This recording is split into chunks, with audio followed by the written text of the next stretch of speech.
اعوذ باللہ من الشیطان الرجیم، بسم اللہ الرحمن الرحیم۔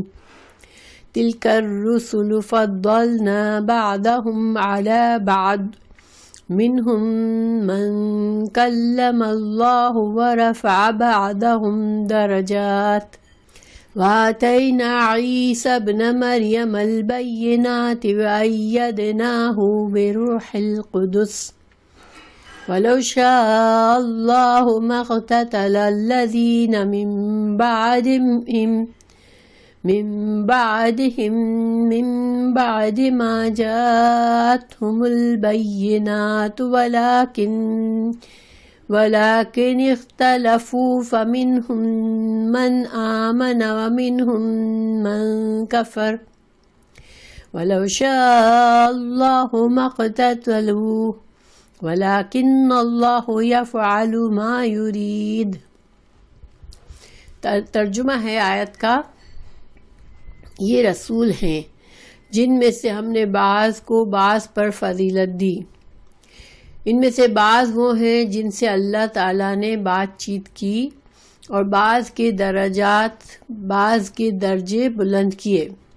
ہم نے عیسیٰ ابن مریم کو معجزات عطا فرمائے اور روح القدس سے ان کی تائید کی۔ اگر اللہ تعالیٰ چاہتا تو ان کے بعد والے اپنے پاس دلیلیں آ جانے کے بعد ہرگز آپس میں لڑائی بھڑائی نہ کرتے، لیکن ان لوگوں نے اختلاف کیا۔ ان میں سے بعض تو مومن ہوئے اور بعض کافر، اور اگر اللہ تعالیٰ چاہتا تو یہ آپس میں نہ لڑتے، لیکن اللہ تعالیٰ جو چاہتا ہے کرتا ہے۔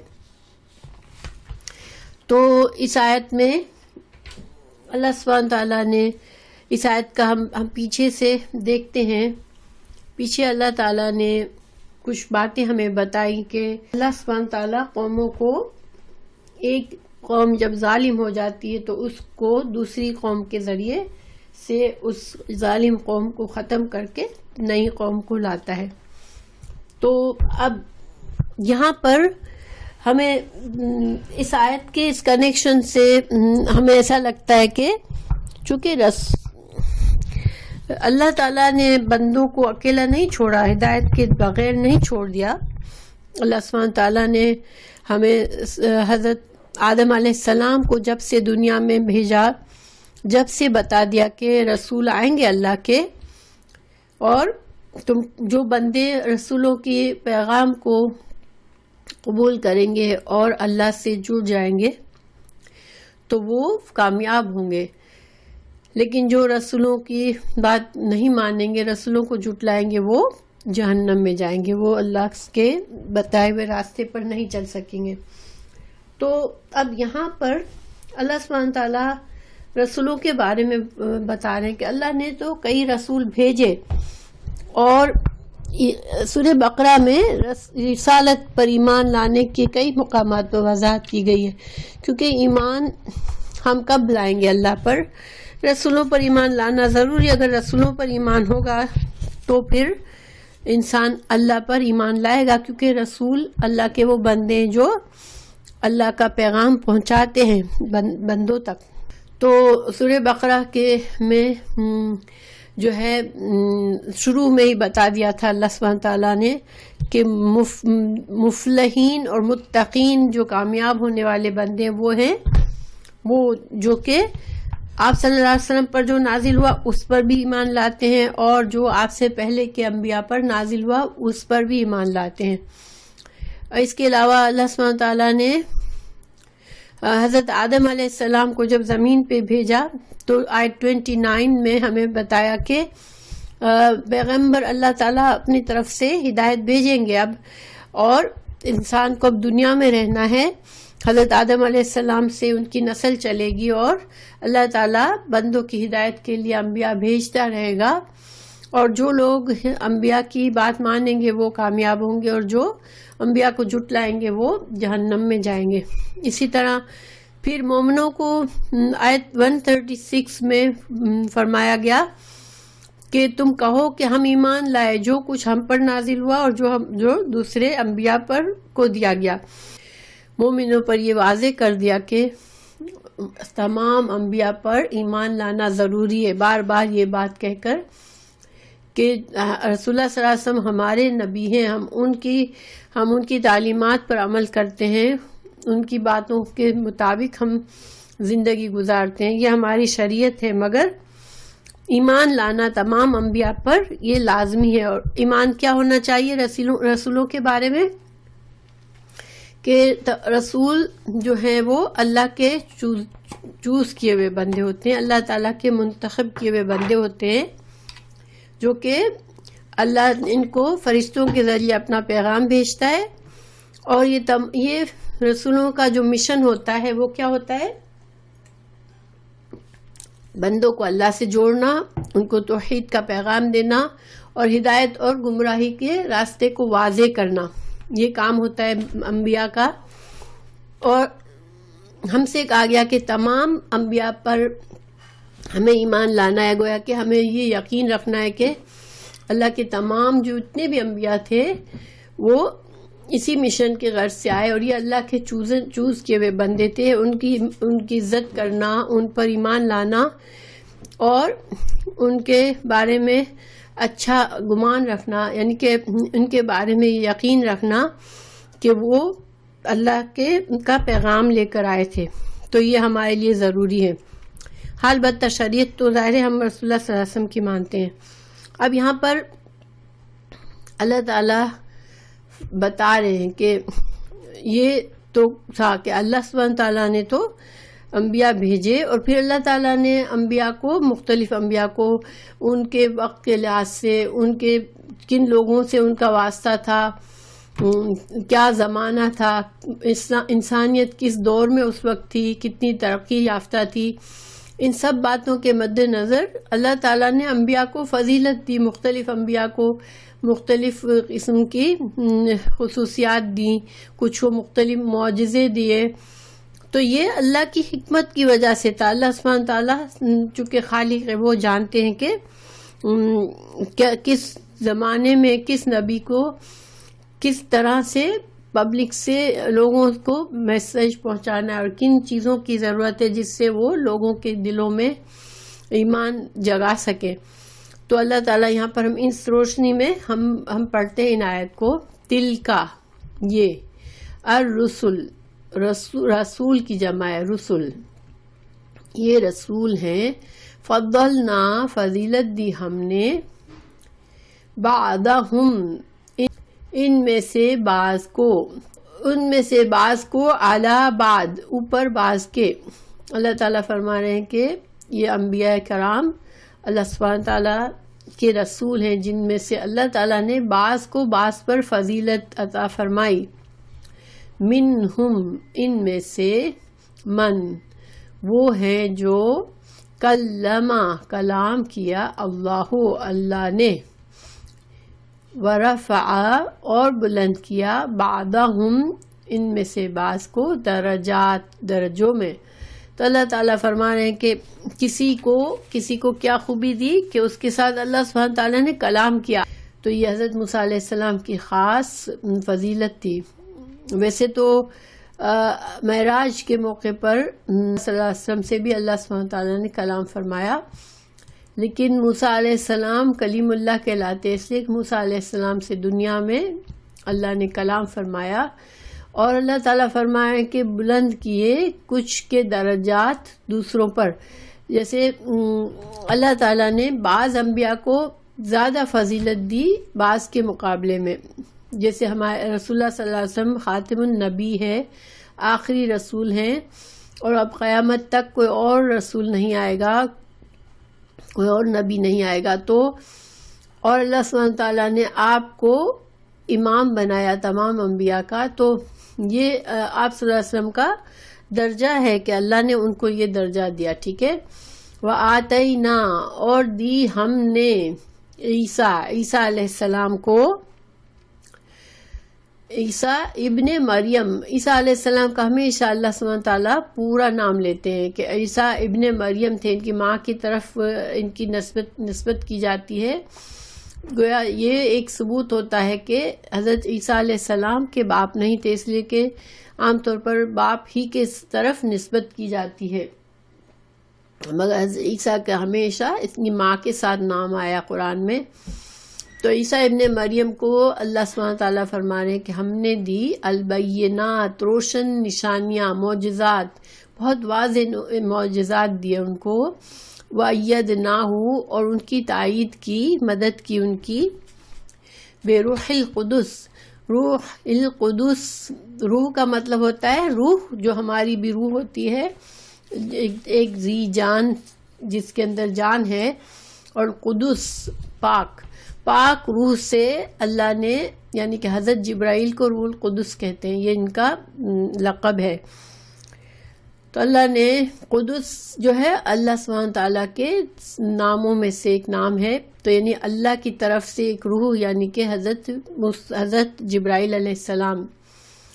تو اللہ تعالیٰ نے حضرت عیسیٰ علیہ السلام کو کچھ ایسے معجزات دیے تھے کہ حضرت جبرائیل ان کی مدد کرتے تھے اس میں، اور ہم کو پتہ ہے کہ حضرت عیسیٰ علیہ السلام جو تھے وہ مردوں کو زندہ کرتے تھے، بیماروں کو صحیح کر دیتے تھے۔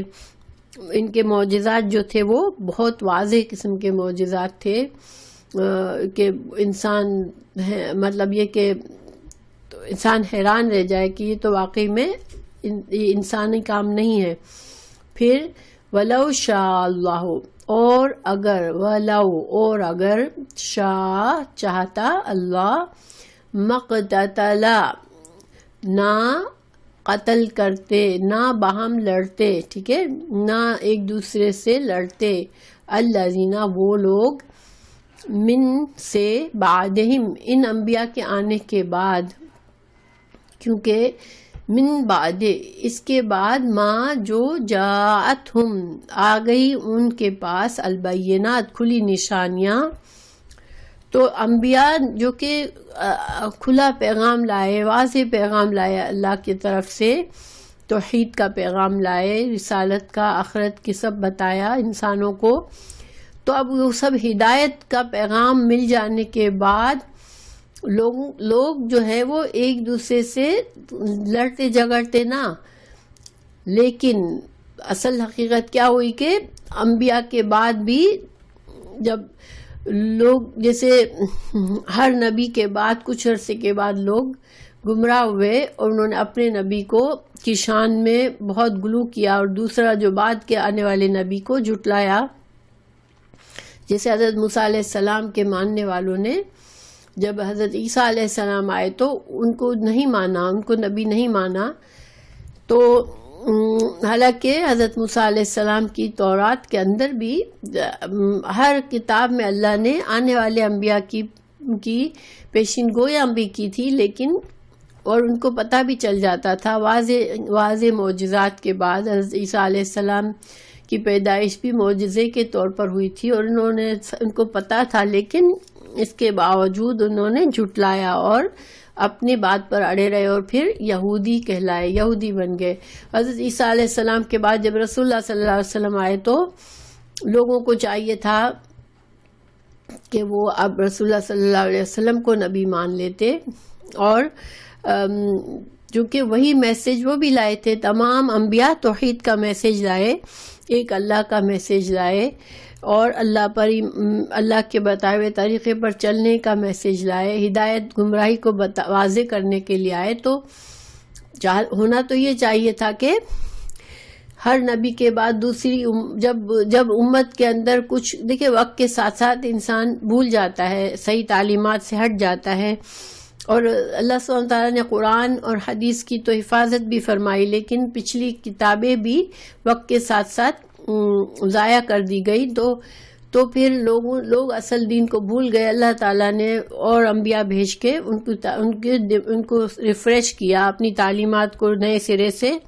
لوگوں تک پہنچایا، لیکن ہونا تو یہ چاہیے تھا کہ لوگ مان لیتے، اور سارے شروع سے جو لوگ آتے چلے آ رہے ہیں سارے کے سارے لوگ مسلمان ہوتے، کیونکہ تمام انبیاء نے ایک طرح سے مسلمان ہونے کی ہی دعوت دی، کیونکہ اللہ، مسلمان کا مطلب ہوتا ہے اللہ کا فرما بردار، اللہ کے آگے جھک جانے والا۔ تو جو بھی ہر نبی کی امت جب تک وہ اپنے نبی کے وقت میں اس کی فرما بردار تھی تو وہ مسلمان ہی تھی۔ تو اگر تو لوگ واقعی میں صحیح معنوں میں انبیاء پر ایمان لاتے، تمام انبیاء پر، تو کوئی بھی کافر کوئی کسی اور مذہب کا ہوتا ہی نہ، اور نہ جھگڑے ہوتے. لیکن اللہ سبحانہ تعالیٰ فرمائے کہ اگر اللہ چاہتا تو ایسا ہوتا. تو اب اللہ کا چاہنا کیا ہے؟ دیکھیں، اللہ سبحانہ تعالیٰ نے بندوں کو پیدا کیا، ایک اختیار دیا امتحان کے لیے، انبیاء کو بھیج کے ہدایت اور گمراہی کا راستہ واضح کیا، اور بندوں کو اختیار دے دیا کہ تم چاہو تو ہدایت کے راستے کو چوز کر لو، یا تم اپنی مرضی سے بھٹک جاؤ. اور تم اگر ہدایت کا راستہ اختیار کرو گے تو تم کو جنت ملے گی، کامیابی ملے گی دنیا اور آخرت کی، اور جب تم گمراہی پر جاؤ گے تو تم برباد ہوگے، تم سزا پاؤ گے.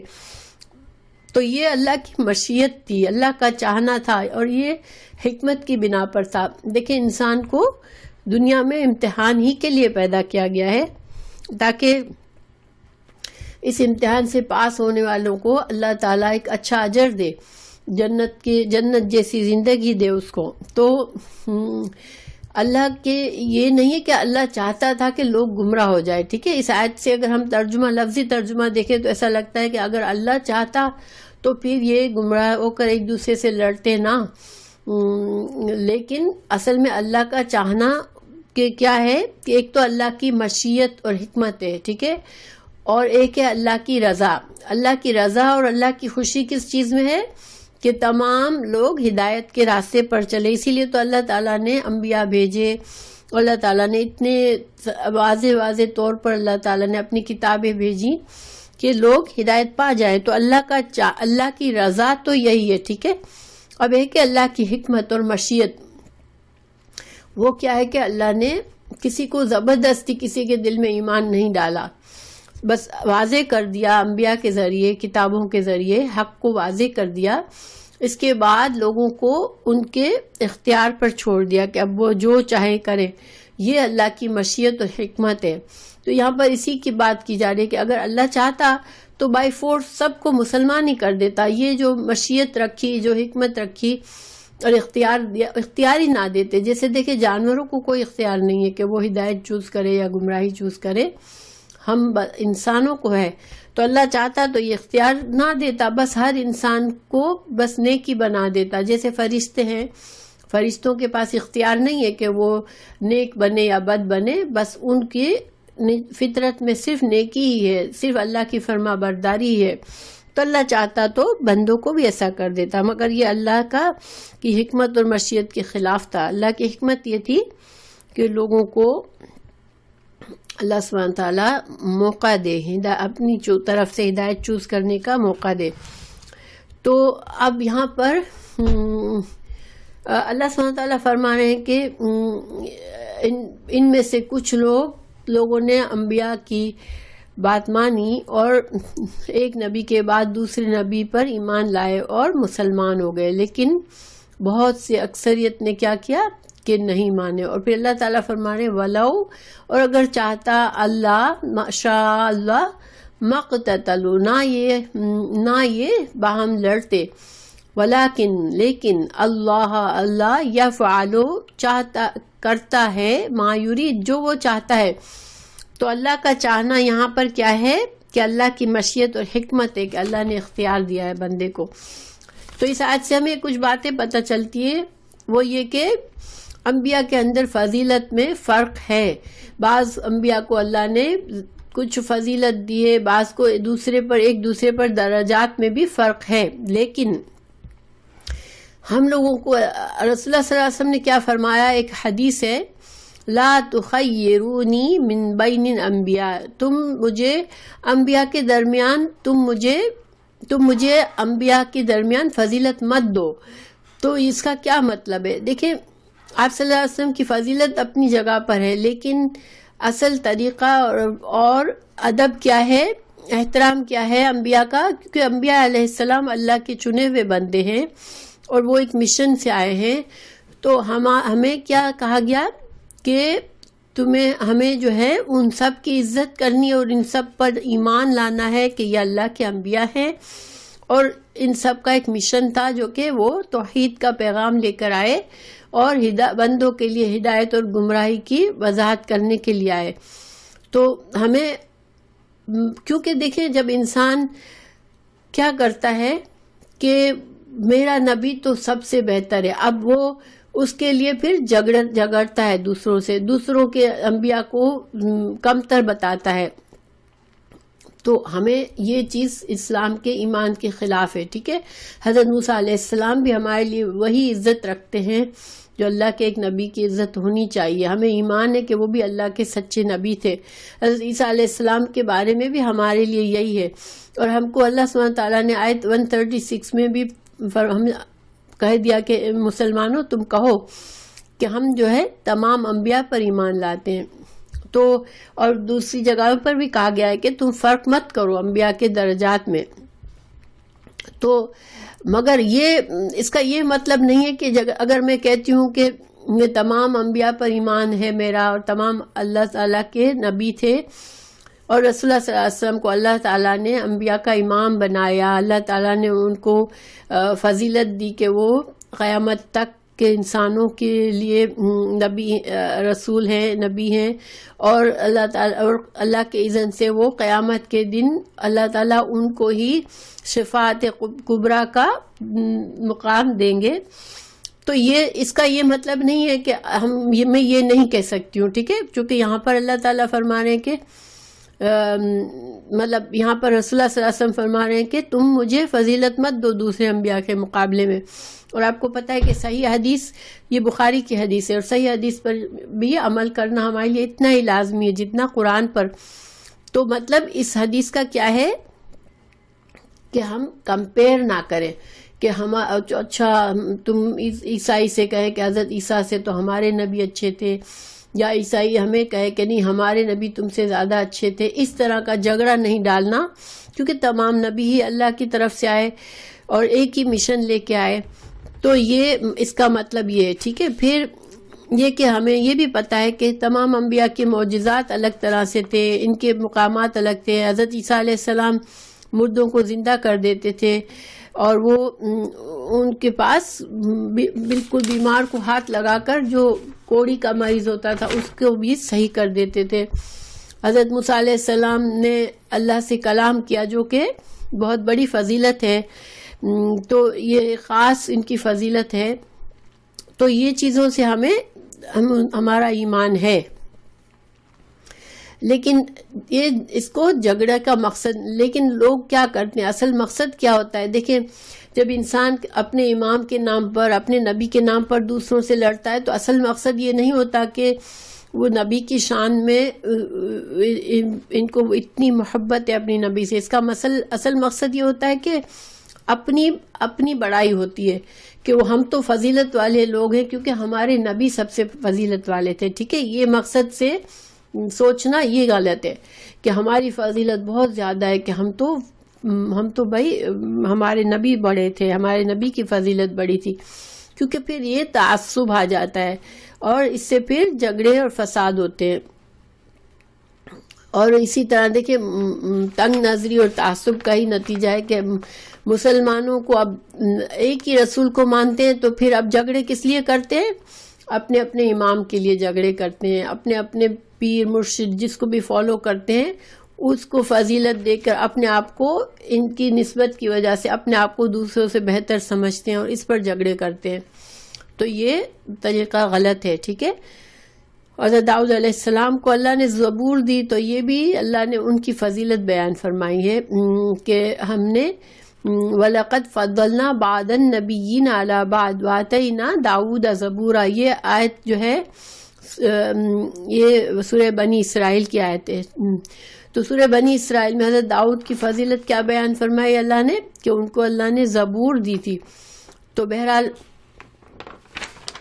اصل خلاصہ کیا ہوا پھر اس آیت کا کہ پچھلی قومیں جو ہے وہ تعصب اور بڑائی کے ظاہر کرنے میں اپنے اپنے نبی کو بڑا مانا اور ان کی شان میں افراط اور تفرید کی. ان کو کسی نبی کو بہت زیادہ، افراط کا مطلب کیا ہوتا ہے؟ بہت بڑا کر دینا، کہ ان کے اپنے رتبے سے بھی کہیں زیادہ بڑا کر دینا.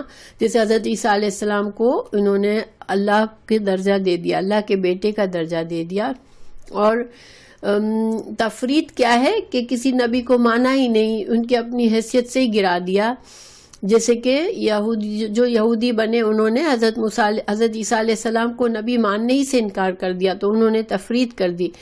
تو قوموں کے یہ افراط اور تفریط اور غلو کرنا، اس سے نتیجہ خراب ہوتا ہے، آپس میں لڑائیاں جھگڑے ہوتے ہیں، اختلافات ہوتے ہیں. تو اللہ سبحانہ تعالیٰ امت مسلمہ کو بھی آج اکٹھا کرے ایک پیغام پر، اس لیے کہ وہ اپنے اپنے امام کے لیے جھگڑے میں پڑ جاتے ہیں کہ ہمارا امام بہتر ہے، ہم بہتر ہیں. تو یہ جو ہے صرف اپنی رائے اور تعصب سے انسان کرتا ہے، اور اللہ تعالیٰ نے یہ حکم نہیں دیا ہے. اور پھر دوسرا یہ کہ اللہ سبحانہ تعالیٰ زبردستی کسی کو مسلمان نہیں بناتا. تو انبیاء کا آنے کا مقصد یہی ہے کہ انسان ان کی بات مان کر ان کے ہدایت کے راستے پر چلے، مگر وہ انسان کو اختیار ہے، اللہ نہیں کسی پر زبردستی کرتا. تو اللہ سبحانہ تعالیٰ نے جو فرمایا کہ اگر اللہ چاہتا تو یہ نہ جھگڑتے، تو اس کو میں نے آپ کو کیا ایکسپلین کیا کہ ایک تو اللہ کی حکمت اور مشیت ہے جس کی بنا پر اللہ نے بندوں کو اختیار دیا ہے، چاہے گمراہ بنے چاہے نیک بنے. لیکن ایک اللہ کی رضا ہے، اور اللہ کی رضا یہ ہے کہ تمام بندے ہدایت کا راستے پر چلے. اسی وجہ سے اللہ نے انبیاء بھیجے. تو اللہ چاہتا تو پھر اللہ سب کو صرف ایک صلاحیت ہی نہ دیتے، اختیار ہی نہ دیتے. یہ مطلب ہے اس آیت کا. ٹھیک ہے. پھر جو ہے اللہ سبحانہ تعالیٰ جو ہے وہ، یہ اسلام کا طریقہ نہیں ہے کہ کسی کو زبردستی اختیار، کوئی بھی انسان کا اختیار چھین لیا جائے. نہیں، یہ اب اس کی مرضی ہے، وہ اپنی مرضی سے اگر اپنے لیے برا چاہتا ہے تو پھر وہ اس کا اپنا برا ہے، وہ اپنے آپ کو تباہ کر رہا ہے. پھر نبی صلی اللہ علیہ وسلم کو بھی ایک طرح سے تسلی دی گئی ہے اس آیت میں کہ لوگوں کی ہدایت اور گمراہی کے بارے میں آپ کی ذمہ داری صرف اتنی ہے کہ آپ کو پہنچانا ہے. آپ لوگوں کے زبردستی کسی کو مسلمان نہیں بنا سکتے، کیونکہ آپ صلی اللہ علیہ وسلم کو بہت دکھ پہنچتا تھا جب لوگ اللہ کے پیغام کو ٹھکراتے تھے. تو ایک طرح سے یہ بات کہہ کر کہ اللہ اگر چاہتا تو سب کو مسلمان کر دیتا، مگر اللہ کی یہ رضا نہیں تھی. اللہ کی رضا یہ تھی کہ اللہ موقع دے لوگوں کو. تو انبیاء کو اس کے بارے میں رسول اللہ صلی اللہ علیہ وسلم کو تسلی ہے کہ آپ جو ہیں وہ آپ بس حد سے زیادہ پریشان اور دکھ نہ کریں اس بات پر، کیونکہ آپ کا کام صرف پہنچانا ہے. ہدایت دینا اللہ کے ذمے ہے، دلوں کو پھیرنا اللہ کے ہاتھ میں ہے. تو اب ایک اور وجہ بھی ہوتی ہے، لوگ کیوں اپنے اپنے انبیاء کی شان میں غلو کرتے ہیں، اس کو بڑھاتے ہیں. اصل میں ان کو یہ ہوتا ہے کہ یہ اگر ہم ان کو بہت عزت دیں گے تو یہ ہماری سفارش کریں گے اور ہمیں آخرت میں عذاب سے بچا لیں گے. ٹھیک ہے. یہ ایک اور یہ بھی گمراہی کا ایک اور وجہ کیا ہوتی ہے، ایک تو دنیا میں اپنی شان اور بڑائی ظاہر کرنی ہوتی ہے رسولوں کی شان میں غلو کر کے، اور ایک مقصد یہ ہوتا ہے کہ ان کو یہ ہوتا ہے دنیا میں جو چاہے کر لو، چونکہ ہم نے اس نبی کا دامن پکڑ لیا ہے تو اب جو ہے کیونکہ ہم اس کی تعریف اتنی زیادہ کرتے ہیں، ہم ان کی اتنا زیادہ شان بڑھاتے ہیں، تو یہ ہم کو اللہ سے زبردستی بچا لیں گے، اللہ کے آگے ضد کر کے ہمیں بچا لیں گے. دیکھیں بہت سے لوگوں کو یہ بھی ہوتا ہے کہ ہمارے پیر تو نعوذ باللہ کہ وہ تو جنت میں جانے سے انکار کر دیں گے کہ جب تک وہ کہیں گے اللہ سے، اللہ میرے پیروکاروں کو تم پہلے جنت میں ڈال، جب میں جنت میں داخل ہوں گا تو پھر اللہ تعالیٰ مجبور ہو کے سب کو بخش دیں گے. لیکن اللہ کے آگے کوئی ایسی ضد نہیں کر سکتا، نہ اللہ تعالیٰ نے شفاعت جو ہے وہ اللہ کی مرضی کے بغیر کوئی نہیں کر سکتا. یہ ہمیں آئندہ آیتوں میں اللہ تعالیٰ اس کو واضح فرما دیں گے. تو بہرحال یہ ایک اور مقصد ہوتا ہے انسان کا کہ ان کو یہ دل میں ہوتا ہے کہ وہ ہماری سفارش کر لیں گے اگر ہم ان کے شان میں اتنا غلو کریں گے. تو اب دوسری آیت ہے یا ایھا الذین، اے لوگو جو ایمان لائے ہو، انفقو خرچ کرو، مما اس میں سے جو رزق رزق دیا نا ہم نے کم تم کو، من سے قبلی اس سے پہلے، ان یہ کہ یاتیا آ جائے، یومن ایک دن، لا نہیں، بیعن کوئی تجارت، بے کا مطلب ہوتا ہے تجارت، فیہی اس میں، ولا اور نہ، خلتن گہری دوستی، خلیل جس کو کہتے ہیں نا اردو میں، خلیل کون ہوتا ہے؟ گہرا دوست ہوتا ہے، تو خلتن دوستی، ولا اور نہ، شفاعتن نہ کوئی سفارش ہوگی، والکافرون اور کافر، ہم وہ، ظالمون وہ ظالم ہے۔ یہ شفاعت کا کیا صرف تعلق ہے کہ یہ لوگوں کا جو غلط عقیدہ ہے اپنے اپنے انبیاء کے بارے میں کہ ہمارا نبی بہت ہم سے سب سے زیادہ ہے، تو اصل مقصد ان کے دل میں کیا ہوتا ہے کہ یہ ہم کو اللہ سے بچا لے گا، عذاب سے بچا لے گا۔ تو بہرحال یہاں پر اللہ تعالیٰ انفاق فی سبیل اللہ کے لیے رزق جو دیا ہے اللہ نے اس کو خرچ کرنے کا حکم دے رہے ہیں، اس سے پہلے کہ وہ دن آ جائے جب کہ اب کچھ نہیں ہو سکتا، نہ اب انسان کچھ بے، تجارت کا مطلب یہ ہے کہ اب انسان کچھ دے کے اپنے آپ کو چھڑا نہیں سکے گا، ٹھیک ہے، اس لیے کہ موت آ گئی، اس کے بعد انسان کے پاس اب کوئی اختیار نہیں ہے، کوئی اس کے پاس مال نہیں ہے، کوئی چیز نہیں ہے جس کو دے کر وہ اپنے آپ کو بچا سکے، صرف کیا چیز ہوگی؟ نیک اعمال ہی تمہارے کام آئیں گے، تو ایمان اور نیک اعمال جو ہے وہی بس آخرت میں ہمارے ساتھ ہوں گے۔ تو رزق خرچ کرو، رزق میں اللہ کے رزق میں ہر چیز آ جاتی ہے، اللہ تعالیٰ نے جو مال دیا وہ بھی اللہ کا رزق ہے، اللہ تعالیٰ نے علم دیا کسی کو وہ بھی رزق ہے، اللہ نے قوت اور صلاحیت دی تو وہ بھی رزق ہے، اللہ نے اچھی عقل دی، سمجھ دی، وہ بھی رزق ہے، اور اچھا اخلاق، اچھی عادت دی، وہ بھی رزق ہے اللہ کا۔ تو انسان اللہ کے دیے ہوئے ہر رزق سے دوسروں کو فائدہ پہنچائے، یہ انفاق ہے، ٹھیک ہے۔ اب یہاں انفاق کے بارے میں علماء نے کہا کہ اس کا مطلب زکوٰۃ دینا ہے، پھر اللہ کی راہ میں جہاد کرنا ہے، یا فرض اور نفل خرچ کرنا ہے، کسی بھی طرح کا مال خرچ کرنا اس میں شامل ہے۔ اور رزق کا زیادہ وائڈ، جو زیادہ وسیع معنی کیا ہے کہ تمام چیزیں جو اللہ نے ہمیں دیے، جو دنیا میں ہمیں فائدہ جن سے پہنچتا ہے، مال، علم، قوت، صلاحیتیں، اولاد، عقل، اچھا اخلاق، ان سب کے ذریعے تم جو ہے وہ ان سب کے ذریعے دوسروں کو فائدہ پہنچاؤ اللہ کی رضا کے لیے، ٹھیک ہے۔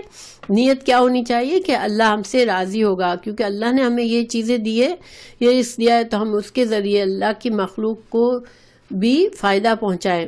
جس دن کوئی تجارت نہیں کا مطلب یہی ہوا کہ اس دن انسان اپنے آپ کو عذاب سے، اگر اس نے دنیا میں کچھ کام نیکیاں نہیں لے کر گیا، ایمان کے ساتھ نہیں رخصت ہوا، تو اب آخرت میں اس کے پاس کوئی چیز نہیں ہوگی جس کے ذریعے وہ اپنے آپ کو بچا سکے، کوئی شفاعت، کوئی تجارت، کوئی بھی ذریعہ نہیں ہے، ٹھیک ہے۔ اور شفاعت یہاں پر اللہ تعالیٰ فرمان ہے کہ کوئی شفاعت نہیں ہے، تو دیکھیں جو ہے، اور کوئی گہری دوستی نہیں ہے، تو یہاں پر ایک گرامر کا پوائنٹ ہے، اللہ تعالیٰ نے فرمایا لا خلتن، ٹھیک ہے، لا خلتن، لا شفاعتن اور لا بیعن، ہر چیز میں دیکھیں آخری حرف عین کو یہاں پر تنوین ہے، یہاں پر تا پر تنوین ہے اور یہاں پر تا پر تنوین ہے۔ عربی زبان کا قانون ہے کہ لفظ لا کے بعد جو لفظ آتا ہے، لا کا مطلب ہوتا ہے نہیں، ٹھیک ہے، نفی کر دیتا ہے لا، تو لا کے بعد جو اسم ہے اگر اس کے آخری حرف پر بجائے تنوین کے زبر ہو، ٹھیک ہے، جیسے ہو لا بیع، لا خلتا، لا شفاعتا، تو مطلب میں فرق آ جاتا ہے، اور لا بیعن، لا خلتن اور لا شفاعتن میں مطلب فرق ہوتا ہے۔ کیا فرق ہوتا ہے کہ دیکھیں اس کا مطلب ہوتا ہے لا بیعن، تجارت نہیں ہے، ٹھیک ہے، تجارت نہیں ہے، لا خلتن، گہری دوستی نہیں ہوگی، لا شفاعتن شفاعت نہیں ہوگی. ٹھیک ہے. اب ایک ہوتا ہے لا بیع، تو کسی قسم کی بھی تجارت، کوئی تجارت نہیں ہوگی، مکمل نفی. ٹھیک ہے. لا خلتا مکمل نفی کے کوئی دوستی نہیں ہوگی. لا شفاعتا مکمل نفی کے آخرت میں کوئی بھی سفارش ہے ہی نہیں، کوئی شفاعت ہے ہی نہیں. یہ فرق ہوتا ہے. ٹھیک ہے. تو اللہ تعالیٰ کا یہ فضل اور کرم ہے. اللہ تعالیٰ نے یہاں پر مکمل نفی نہیں کی. تو اس سے ہمیں کیا فائدہ ملا کہ قرآن اور حدیث میں مومنوں کے لیے شفاعت کے بارے میں کہا گیا ہے کہ شفاعت ہوگی. ٹھیک ہے. مومنوں سے پیار محبت ہوگا دل میں، اور مومنوں کو اپنا نیک اعمال سے فائدہ ہوگا. تو شفاعت مومنوں کے لیے شفاعت ہوگی. اگر لا شفاعت فرما دیتا ہے اللہ تعالیٰ یہاں، تو پھر مکمل نفی ہو جاتی. ٹھیک ہے. تو ہمیں قرآن اور حدیث سے دلائل ملتے ہیں کہ مومنوں کے لیے سفارش ہوگی. اللہ سبحانہ تعالیٰ یہ شفاعت کون کرے گا؟ یہ شفاعت انبیاء بھی کریں گے. ہمارے پیارے رسول صلی اللہ علیہ وسلم کو شفاعت قبریٰ کا درجہ دیا جائے گا، اور وہ ہے قیامت کے دن، جب اتنا لمبا دن ہوگا، 50,000 سال کا دن، اور اس میں لوگ اتنے بے حال ہوں گے کہ وہ انبیاء کے پاس جائیں گے، حضرت آدم علیہ السلام کے پاس جائیں گے کہ آپ اللہ سے سفارش کریں کہ اللہ تعالیٰ اب ہمارا حساب کتاب کریں، کیونکہ یہ دن کی سختی ہم سے برداشت نہیں ہو رہی. مگر آدم علیہ السلام کہیں گے میں خود بھی، مجھ سے بھی دنیا میں مجھ سے غلطی ہوئی، اور میں بھی ڈرتا ہوں اللہ سے، میں شفاعت نہیں کر سکتا. تو اسی طرح تمام انبیاء منع کر دیں گے، مگر رسول اللہ صلی اللہ علیہ وسلم شفاعت کریں گے اس دن. اور آپ صلی اللہ علیہ وسلم اللہ کے ہم اٹھیں گے اور سجدے میں جائیں گے، اللہ کے حمد و ثنا کریں گے. پھر اللہ سبحانہ تعالیٰ جب تک چاہیں گے وہ سجدے میں رہیں گے. پھر اللہ تعالیٰ ان سے فرمائے گا کہ اٹھو، اور آپ کی بات سنی جائے گی. تو پھر رسول اللہ صلی اللہ علیہ وسلم شفاعت کریں گے انسانوں کے لیے کہ اللہ تعالیٰ حساب کتاب شروع کرے. قیامت کا دن کی اب یہ سختی اور یہ انتظار جو تھا وہ قابل برداشت ہو جائے گا لوگوں کے لیے. تو اس کو شفاعت قبریٰ کہتے ہیں. لیکن اس کے علاوہ بھی رسول اللہ صلی اللہ علیہ وسلم کی شفاعت بہت سو کو نصیب ہوگی انشاءاللہ. اللہ تعالیٰ ہمیں بھی ان میں شامل کرے. مگر وہ کسی کافر کے لیے نہیں ہوگی، مومنوں کے لیے ہوگی. ٹھیک ہے. اور اسی طرح دوسرے انبیاء بھی شفاعت کا حق رکھیں گے، اور نیک اور صالح لوگوں کو، شہید جو دنیا میں شہید کی موت مرتا ہے، اس کو اللہ تعالیٰ شفاعت کا درجہ دیں گے، وہ بھی شفاعت کریں گے، اور فرشتے بھی کریں گے. لیکن کس کے لیے کریں گے اور کتنی کریں گے، یہ اللہ سبحانہ تعالیٰ کی اذن سے ہوگا. یہ نہیں کہ اللہ نہیں چاہتا اور کوئی انسان اٹھ کے اللہ سے جگڑنے لگے کہ نہیں اللہ میری شفاعت تو قبول فرما اور اس بندے کو چھوڑ دے. ایسا نہیں ہوگا. ٹھیک ہے. یہ شفاعت ایک اعجاز ہے انبیاء کے لیے، صالحین کے لیے، شہداء کے لیے، کہ اللہ تعالیٰ ان کو ایک عزت دے گا، کہ ان کو موقع دے گا کہ وہ کسی بندے کے لیے شفاعت کرے. لیکن اس کا یہ مطلب نہیں ہے کہ اللہ تعالیٰ کو پسند نہیں ہے کوئی بندہ اتنا نافرمان بندے کے لیے کوئی اٹھ کے سفارش کرے. ایسا کچھ نہیں ہوگا. صرف مومنوں کے لیے سفارش ہوگی، اور اس حد تک اونلی جتنی اللہ اجازت دیں گے. ہمیں اگلی آیت سورہ آیت الکرسی اگلی آیت ہے، اس میں اللہ تعالیٰ نے فرما دیا کہ، اور قرآن کی دوسری آیت سے بھی، کہ وَلَا يَشْفَعُونَ إِلَّا لِمَنِ ارْتَضَىٰ وَهُمْ مِنْ خَشْيَتِهِمْ مُشْفِقُونَ، کے انبیاء کرام بھی، یعنی شفاعت کا جن کو اللہ تعالیٰ موقع دے گا وہ بھی اللہ سے ڈر رہے ہوں گے، اور وہ صرف اتنی ہی کریں گے سفارش جتنی اللہ تعالیٰ جس کے لیے اجازت دیں گے. ٹھیک ہے. یہ امپورٹنٹ پوائنٹ ہے. یہ انسان دیکھیں بگڑتا کیوں ہے. انسان سوچتا ہے میں جو چاہوں کر لوں، لیکن میں نے اس پیر کا، اس امام کا، اس نبی کا دامن پکڑ لیا ہے، اس کی شان میں خوب بڑھ بڑھ کے باتیں کر رہا ہوں، تو اب تو میری سفارش پکی ہے. تو انسان یہ گمان نہ کرے. یہ سفارش جو ہے وہ اللہ کی مرضی سے ہوگی، اور اللہ تعالیٰ نے چلیے اپنے مومن بندوں کے علاوہ، فرما بردار بندوں کے علاوہ پسند نہیں کرے گا کہ کسی کے لیے سفارش کی جائے. تو یہ اب سفارش کا سوال جو ہے آپ اس کی روشنی میں جواب دیجیے گا کہ قیامت کے دن شفاعت کس کے لیے ہوگی اور کون کرے گا، اور شفاعت کے بارے میں صحیح سوچ کیا ہے. ٹھیک ہے، سوال وہی ہے لیکن جواب آپ کو اس آیت سے انشاءاللہ ملے گا اور اگلی آیت سے بھی تھوڑا ملے گا. پھر اگلی آیت جو ہے وہ آیت الکرسی ہے. اللہ لا الہ، اللہ تعالی نہیں کوئی الہ الا مگر ہوا وہ، الحی القیوم، اللہ تعالی الحی ہے. حی کیا ہوتا ہے؟ ہا یا اس کا روٹ ورڈ ہے، اس کا مطلب ہوتا ہے زندہ، حیات ہم کہتے ہیں نا، حیات زندگی اسی سے بنا ہے. ٹھیک ہے، تو زندہ یہ اللہ سبحانہ تعالیٰ کی صفت مشبہ ہے. صفت مشبہ ایسی ہوتی ہے جو کہ ہمیشہ، اس کا مطلب اس میں ہمیشگی ہوتی ہے. تو عربی زبان کے جو الفاظ بنتے ہیں تو اس میں ایک بناوٹ کی وجہ سے بھی ایک معنی ہوتا ہے. تو الحی جو ہے یہ صفت مشبہ، اللہ سبحانہ تعالیٰ کی ایک صفت ہے جس میں ہمیشگی کا معنی ہے. اللہ کے سوا کوئی بھی کسی اور کو ہم الحی نہیں کہہ سکتے. ٹھیک ہے، ایک عام انسان کوئی زندہ چیز حیون کہلا سکتی ہے، حیون، مگر الحی جو ہے وہ نہیں کہلا سکتی. الحی اللہ کی صفات میں سے ایک نام ہے. تو اللہ ہمیشہ زندہ رہنے والا ہے. القیوم، قیوم جو ہے اس میں مبالغہ ہے، یعنی یہ وزن جس وزن سے یہ بنا ہوا ہے فیعول، یہ وزن ایسا ہے کہ جس میں خود سے میننگ کس چیز کا آتا ہے کہ ہمیشہ سے قائم رہنے والا. اس میں بہت زیادہ مبالغہ ہے کہ اللہ تعالیٰ وہ ذات ہے جو کہ قائم رکھنے والی ہے. ٹھیک ہے، قائم رہنے والی ہے. خود اللہ تعالیٰ ہمیشہ سے ہے اور ہمیشہ رہے گا، اور اللہ تعالیٰ دوسروں کو قائم رکھنے والا ہے. یعنی اللہ کی ذات سے ہی کائنات کی ہر چیز قائم ہے. یعنی اللہ سبحانہ تعالیٰ دوسروں کی ضروریات ہستی اور جو بھی ان کی بقا کے لیے ضروری ہے وہ عطا کرتا ہے.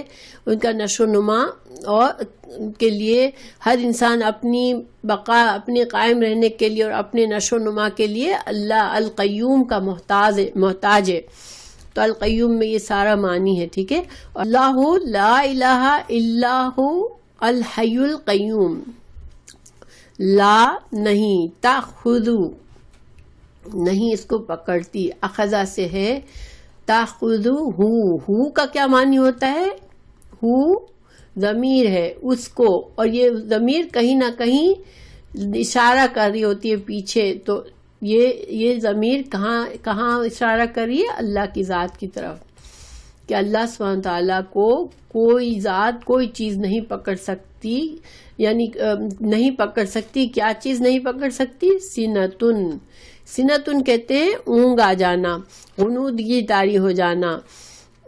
دیکھیں جب ہم بعض اوقات اتنے تھکے ہوئے ہوتے ہیں کہ ہمیں ایک دم سے جیسے ہوش نہیں رہتا اور ہمارے اوپر غنودگی طاری ہو جاتی ہے، تو اس کو کیا کہتے ہیں؟ سنتن. ولا اور نہ نومن، نوم کہتے ہیں سو جانا، نیند. ٹھیک ہے، تو اللہ کو نہ نیند آتی ہے نہ اونگ آتی ہے. لہو اس کے لیے ہے، ماں جو فی السماوات آسمانوں میں ہے، وما فی الارض زمین جو زمین میں ہے. من ذا الذی کون ہے؟ من ذا وہ، الذی جو یشفع سفارش کرے. یہاں پر سفارش کا پھر سے آ گیا. عندہ پاس ہو اس کے، اللہ مگر بی اذنہ ساتھ اذن اس کے. یعنی کہ اللہ کے اذن کے علاوہ کون ہے جو اللہ کے دربار میں سفارش کرے، کسی اور بندے کی سفارش کرے. یعلم وہ جانتا ہے، ماں جو بینا درمیان، ایدیہم ان کے دو ہاتھوں کے درمیان. اچھا پیچھے میں نے کہا تھا کہ لا بیون لا شفاعتن، تو یہ کافروں کے لیے حکم تھا. ٹھیک ہے، کافروں کے لیے کوئی سفارش نہیں ہوگی اور کافروں کے لیے کوئی دوستی نہیں ہوگی، کسی کے دل میں ہمدردی نہیں ہوگی، دوستی نہیں ہوگی.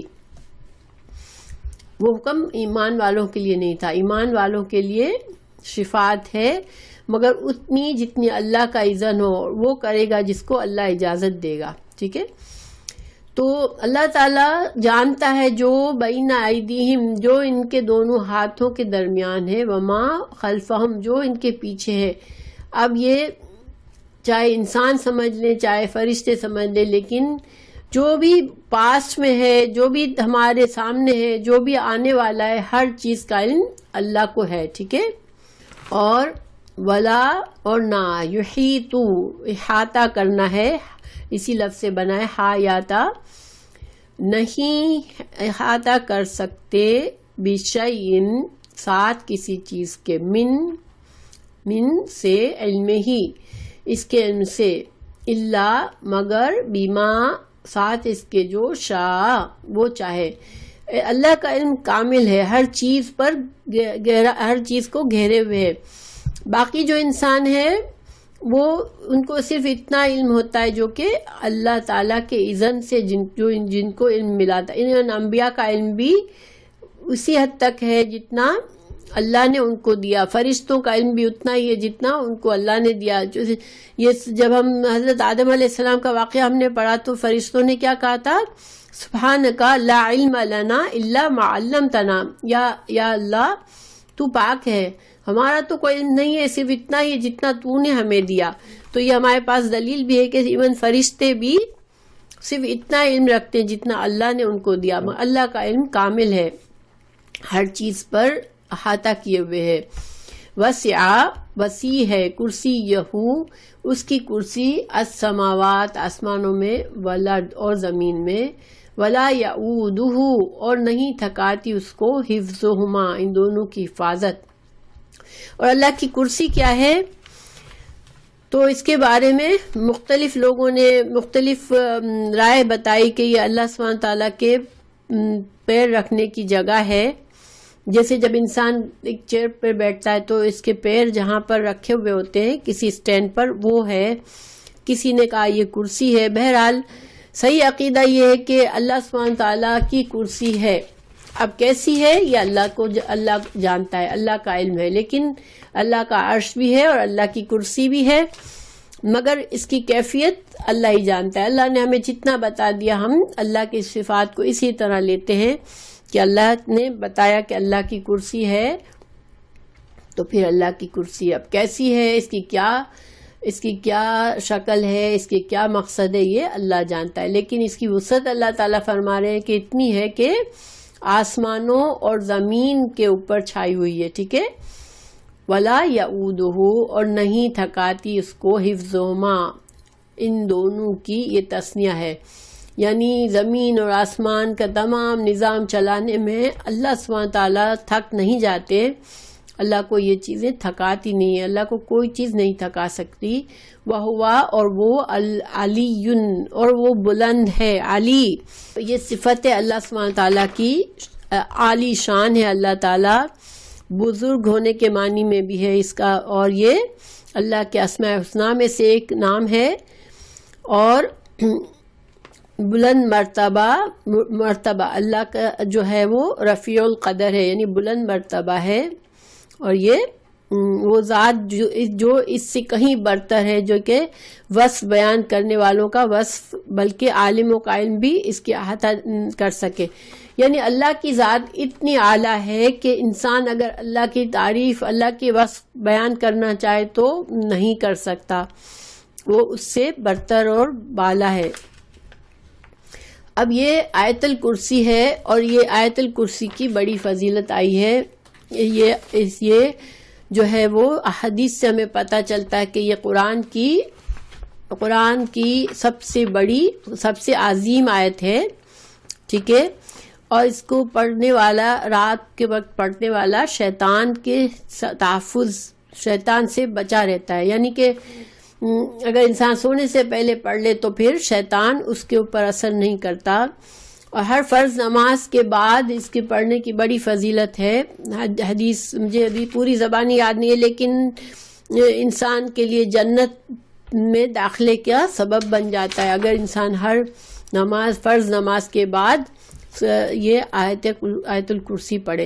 اس آیت میں اللہ کی صفات جلال، اس کی علو یعنی کہ بلندی شان، اور اس کی قدرت اور اس کی عظمت جو ہے وہ بیان کی گئی ہے. اور اس کے بارے میں ہے کہ اللہ کا اسم اعظم اس میں ہے، ٹھیک ہے. اللہ لا الہ الا هو الحی القیوم، اتنے ٹکڑے کے اندر اللہ کا اسم اعظم ہے. اور ایک حدیث میں ترمذی میں ہے کہ یہ الف لام میم اللہ لا الہ الا هو الحی القیوم یہ آیت میں، اور اللہ لا الہ الا هو الحی القیوم یہ اس آیت میں، ان دونوں آیت میں اللہ کا اسم عظیم ہے. تو اسم اعظم کی صفت کے حوالے سے انسان جب دعا کرتا ہے تو اس کی دعا قبول ہوتی ہے.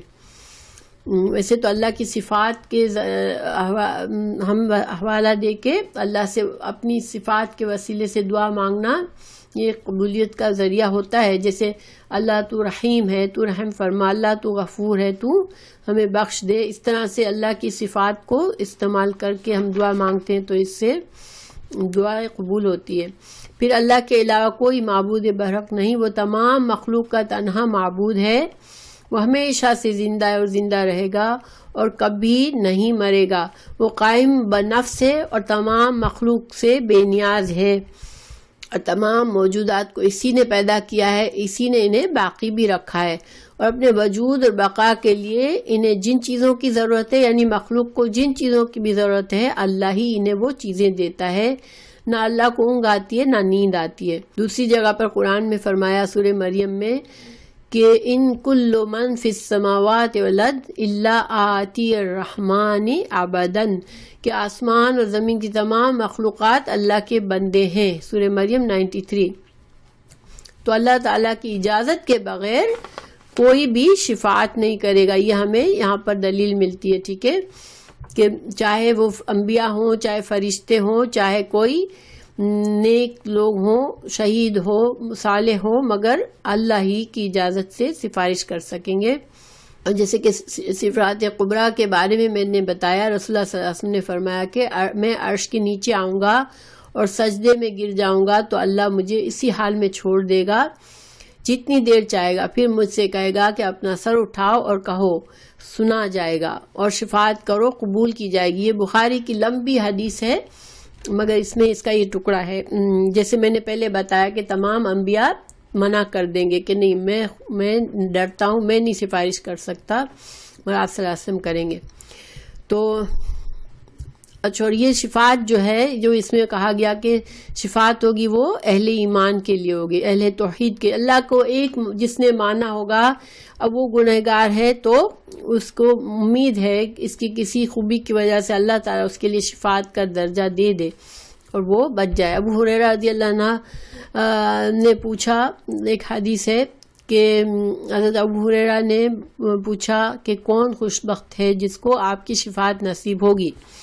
تو آپ نے فرمایا کہ لا الہ الا اللہ پورے خلوص اور قلب کے ساتھ جس نے کہا ہوگا اس کو شفاعت نصیب ہوگی. یہ بخاری کی ہے. تو اب اس کا یہ مطلب نہیں ہے کہ زندگی میں ایک بار کلمہ پڑھ لیا بس تو شفاعت ملے گی، چاہے کچھ بھی نہیں کیا.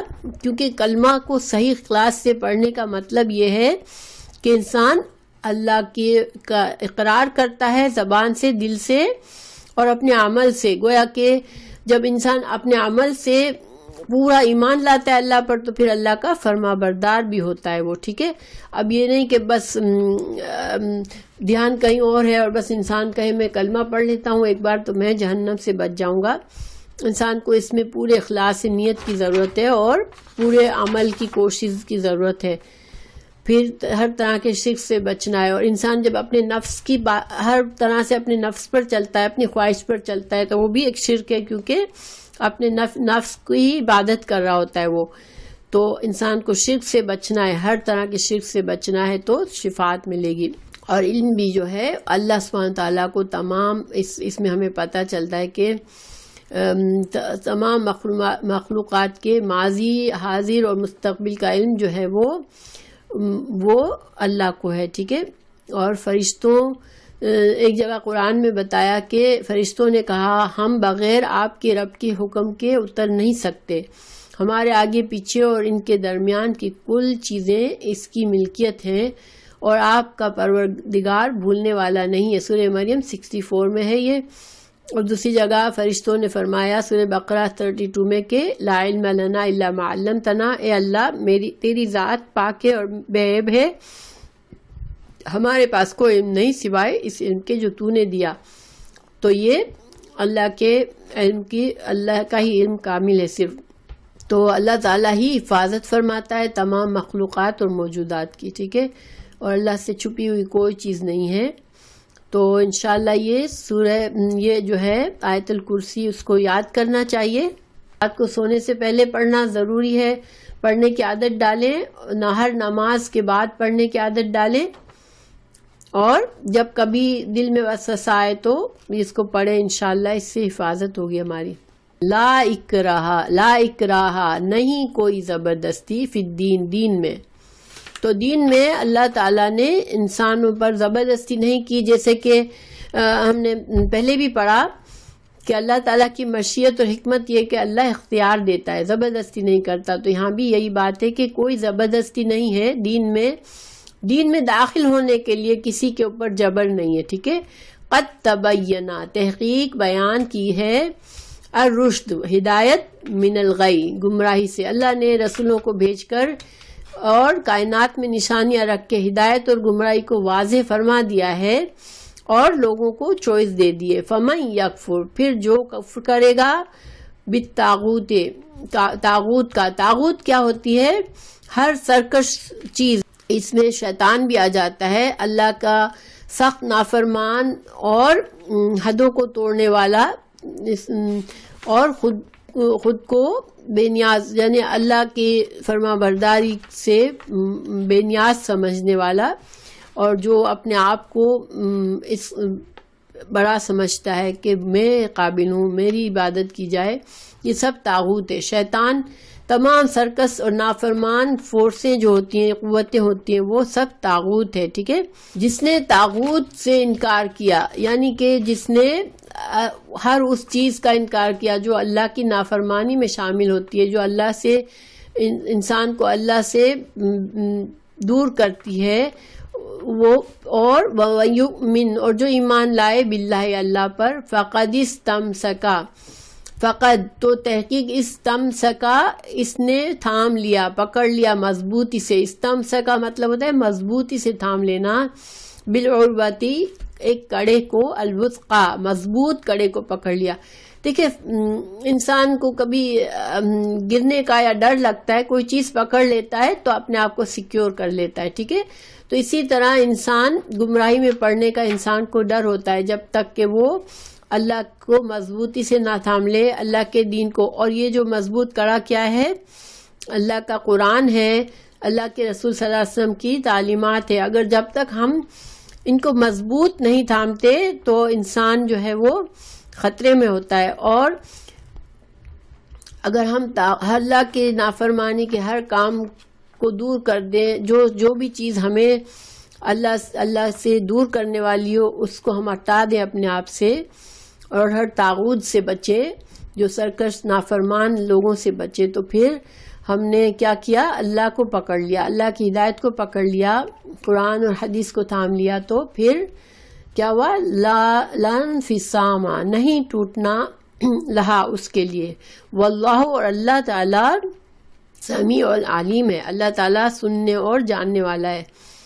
تو مسلمان بننے کے لیے کسی پر زبردستی نہیں. ہاں البتہ ایک بار انسان کلمہ پڑھ لیتا ہے تو پھر اس کو وہ اسلام کے دائرے میں خود کو داخل کرتا ہے ولنگلی، تو پھر اس کے اوپر پابندی کی جائے گی کہ وہ اسلام کے طریقے پر چلے. اگر حکومت ہے مسلمانوں کی تو وہ اس کو نماز کے لیے اور اسلامی طریقے پر چلنے کے لیے فورس کرتی ہے، وہ زبردستی نہیں ہے، ٹھیک ہے. کیونکہ اسلامی حکومت کا مقصد یہ ہوتا ہے کہ لوگوں کو ہدایت کے راستے پر چلائیں. اور ماں باپ بچوں پر زبردستی کرتے ہیں کبھی نماز کے لیے، یہ تو وہ زبردستی نہیں ہے، ٹھیک ہے. کیونکہ وہ ایک مسلمان کو اسلام کے طریقے پر چلنے کے لیے اگر کوئی بڑا زبردستی کرتا ہے اور اس کو لاتا ہے اس راستے پر، تو اس کا یہ مطلب نہیں کہ اللہ نے تو کہہ دیا کہ زبردستی نہیں دین میں. یہاں پر مقصد یہ ہے کہ اللہ نے جب رسولوں کو بھیج کر ہدایت اور گمراہی کو واضح فرما دیا، اب انسان کی چوائس ہے، وہ مسلمان اللہ کو مان لے یا اللہ کو چھوڑ کر دوسروں کو پکڑ لے۔ اگر اللہ کو مان لے گا تو وہ اپنے آپ کو اللہ کا فرما بردار بنا لے گا، تو پھر وہ بچ جائے گا، جیسے کہ ایک مضبوط سہارا اس نے پکڑ لیا۔ تو مسلمان ایسے کبھی نہیں ہو سکتا کہ، اور ہمارے پاس یہ تاریخ گواہ ہے کہ جب بھی مسلمان جنگ کرتے تھے، جہاد کرتے تھے اور کامیاب ہوتے تھے تو وہاں کے لوگوں کو چوائس دیتے تھے کہ تم اپنے مذہب پہ رہنا چاہتے ہو تو پھر تم کو جزیہ دینا پڑے گا، کیونکہ اللہ تعالیٰ نے ایک ٹیکس مقرر کیا ہے نان مسلمز کو مسلمان حکومت میں رہنے کے لیے۔ پھر مسلمان حکومت ان کو بھی تحفظ ان کے شہریوں کی طرح دیتی ہے، جیسے وہ دوسرے مسلمان شہریوں کو تحفظ دیتی ہے۔ لیکن یہ کہ اگر وہ خود سے مسلمان ہونا چاہتے ہیں، ان کو تبلیغ کی جاتی ہے، ان کو انکریج کیا جانا، یہ اجازت ہے، لیکن زبردستی کسی کو اسلام میں نہیں داخل کیا جاتا۔ اللہ تعالیٰ ولی ہے، اللہ تعالیٰ ولی ہے، یعنی ولی کا مطلب ہوتا ہے مددگار، کارساز، ساتھی، حمایتی۔ تو اللہ سبحانہ تعالیٰ معبود کا معنی میں بھی آتا ہے ولی، تو اللہ مسلمانوں کا ولی ہے، اللہ تعالیٰ کارساز ہے، مددگار ہے، الذین ان لوگوں کا جو ایمان لائے، یخرجوہم اللہ ان کو نکالتا ہے من الظلمات اندھیروں سے، اللہ تعالیٰ مسلمانوں کو اندھیروں سے، گمراہی کے اندھیروں سے نکالتا ہے۔ اور ظلمات ہمیشہ جمع ہوتی ہے، اس لیے کہ گمراہی کے کئی راستے ہیں، الن نور، اور نور ایک ہی ہوتا ہے ہمیشہ، کیونکہ ہدایت کا راستہ صرف ایک ہی ہے۔ تو جب انسان اخلاص سے مسلمان ہوتا ہے تو اللہ سبحانہ تعالیٰ اس کی حفاظت بھی فرماتا ہے، اور اس کی کمی کوتاہی اس سے کبھی ہو جاتی ہے، اللہ تعالیٰ اس کو ہدایت بھی دے دیتا ہے کہ وہ جمع رہے، وہ ہدایت اس کو ملتی ہے۔ لیکن جو ہدایت نہیں چاہتا اس کو زبردستی اللہ ہدایت نہیں دیتا، لیکن جو ہدایت کا خواہش مند ہے مگر اپنے نفس کی کمزوری سے کچھ غلط کرتا ہے تو اللہ تعالیٰ اس کی مدد کرتا ہے۔ اور والذین، اور جو لوگ کفروا، جنہوں نے کفر کیا، اولیاءہم ان کے دوست الطاغوت، طاغوت ہے، تو جن لوگوں نے کفر کیا ان کے دوست شیطان ہیں، یہاں پر شیاطین، شیطان ہو جائے گا، ٹھیک ہے۔ یخرجونہم وہ نکالے جاتے ہیں ان کو، وہ نکالتے ہیں ان کو من النور، نور سے یعنی ہدایت سے، الی الظلمات اندھیروں کی طرف۔ جو انسان شیطانی کاموں میں دلچسپی لیتا ہے، اللہ کے نافرمانی کے کاموں میں محبت رکھتا ہے، تو پھر شیطان اس پر حاوی آ جاتا ہے اور اس کو ہدایت سے دور لے جاتا ہے اور اس کو گمراہی میں لے جاتا ہے۔ اولئک اصحاب النار، اور جب ایسا ہوتا ہے تو پھر یہ سب کیا ہوتا ہے کہ وہ لوگ جہنم کے ساتھی بن جاتے ہیں، جہنم والے بن جاتے ہیں، ہم فیہا وہ اس میں خالدون ہمیشہ رہیں گے۔ تو اس آیت کا خلاصہ یہ ہے کہ اللہ تعالیٰ جو ہے اللہ کی حدود، بندگی کے حدود سے پار ہونے والے جو شخصیات ہیں ان سے بچنا چاہیے، کیونکہ وہ جو ہیں ان کو طاغوت کا ہے، سرکش لوگ ہیں، اور دو طرح کے لوگ ہیں، ایک نافرمان اور ایک فرما بردار۔ تو جو لوگ اللہ کی نافرمان لوگوں کے ساتھ دوستی رکھنا چاہتے ہیں، ان کے طریقے پر چلنا چاہتے ہیں، ان کے ساتھ ان کو دلچسپی ہوتی ہے، تو پھر وہ ان کو گمراہی کی طرف لے جاتے ہیں۔ جتنے ہم غلط کام کرتے ہیں اتنا زیادہ شیطان ہم پر حاوی ہونے لگتا ہے۔ اللہ تعالیٰ ہمیں محفوظ رکھے، اور جب اللہ تعالیٰ کی طرف ہم بھروسہ کرتے ہیں، توکل کرتے ہیں، دعا کرتے ہیں، اللہ سے جڑے رہتے ہیں، اللہ کی کتاب سے جڑے رہتے ہیں، تو پھر اللہ تعالیٰ ہماری مدد فرماتا ہے اور ہمیں گمراہی سے بچاتا ہے۔ اور جیسے میں نے بتایا کہ اللہ کا راستہ ایک ہی ہے، اس لیے نور ہمیشہ واحد اور ظلمات جمع ہوتی ہے۔ اللہ تعالیٰ نے دوسری جگہ فرمایا سورہ انعام میں، اور یہ دین میرا راستہ ہے جو مستقیم ہے، سو اس راہ پر چلو اور دوسری راہوں پر مت چلو۔ یہاں پر دین کا راستہ ایک راہ بتایا اللہ نے، اور دوسری راہیں گمراہی کی ہے، وہ راہیں تم کو اللہ کی راہ سے جدا کر دیں گی، اور اس کو تم کو اللہ تعالیٰ نے تاکیدی حکم دیا ہے تاکہ تم احتیاط رکھو، سورہ انعام 153 میں۔ تو انسان جب بھی گناہ کا کام کرتا ہے تو جب تک توبہ نہ کر لے وہ ایک خطرے میں ہوتا ہے، شیطان کو آسانی ہو جاتی ہے اس انسان پر حاوی ہونے میں. تو ہم کو اللہ سے ہمیشہ اپنی حفاظت مانگنی چاہیے، اور گناہ ہو تو فوراً سے توبہ کرنا چاہیے اور کوشش کرنی چاہیے کہ ہم گناہ سے بچ جائیں. ہم کو اپنا تجزیہ کرتے رہنا چاہیے کہ ہم ہدایت کی طرف بڑھ رہے ہیں یا کہ گمراہی کی طرف بڑھ رہے ہیں. ٹھیک ہے، اگر انسان گمراہی کی طرف بڑھ رہا ہے تو اس کو فکر کرنی چاہیے، توبہ استغفار کر کے پلٹنا چاہیے. اللہ تعالی ہماری زندگیوں کو اپنے نور ہدایت سے منور کرے، آمین.